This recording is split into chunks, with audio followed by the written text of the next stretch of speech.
Okay. Hi, I am Elizabeth Silver, surface pattern designer, freelancer, um, illustrator, a little bit of everything, I guess. And all this week at 3 p.m., I am doing tips for Adobe Illustrator. So thanks so much for joining. And I'm also going to try to, they're on replay for 24 hours on Periscope, of course, but I'm going to try to upload them to my website maybe after the week is over. But definitely catch them on replay just in case I can't deal with the tech of all that. So today's tip is about spirographing. If you remember the toy from when you were a kid that made these kind of designs, is called a spirograph. And recently I was designing a pattern for a client, and it's a plate, it's a paper plate, and they wanted something really intricate on the outside. And so I ended up making this spirograph. This was just the beginning of the design. There was a lot more to it, but anyways, I thought it might be a helpful hint if you guys were ever doing wreaths or anything like that, anything super decorative. So what you're going to do is you're going to start with you're going to start with a circle, okay? And there we go. So you have your circle, and this is a tip that I use a lot these days, and I think that I shared it before on Periscope. But the way to do it is you go to object, path, and then add anchor points. When you do that, it adds an anchor point directly between all of the points that were already there. So there was a point here. It's hard to see with this green. Let me change the layer color. Okay, so there was a point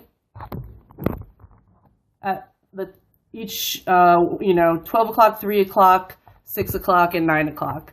And now there's a point halfway in between those because I did add anchor points. If I hit add anchor point again, I'd get more points between these exactly in the middle. So here and here, etc.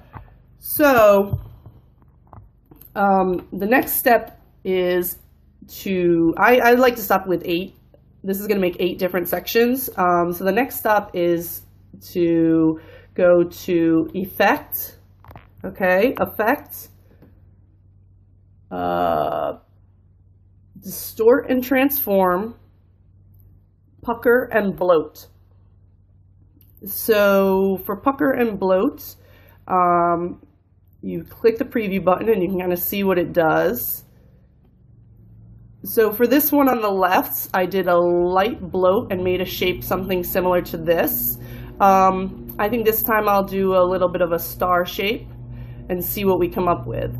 So once you get it something you like, push OK. And then the next step is, unfortunately, I have to do a little bit of math.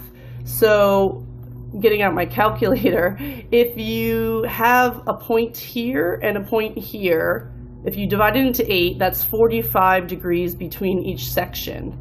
Okay, so in this spirograph, I think I did 3 repeats before it got to the next section. So I'm going to take 45 and divide it by 3, which I don't really need a calculator for, I guess, but that is 15. If you had it something more, if you had 4 repeats or something, you might need it. So what I'm going to do now is I'm going to go over to my toolbar and I'm going to go to the rotate and double click it. And when you double click it, it comes up with a menu where you can type in exactly what you want. So I'm going to do 15 and I'm going to click copy. Okay, it would help if this was selected. All right, so I'm going to go over to the rotate, double click it, hit 15, and then copy. All right, and you see it made a second one. Just do it again, double click, copy. And there you go, you've got your spirograph. And then you can kind of layer them if you wanted to make something really complicated. But basically it's all about the pucker and bloat and doing a little bit of math so that things are evenly spaced. Thanks very much for joining me. I hope that this was helpful. I'll be back tomorrow at 3 p.m. With another tip. Thanks so much.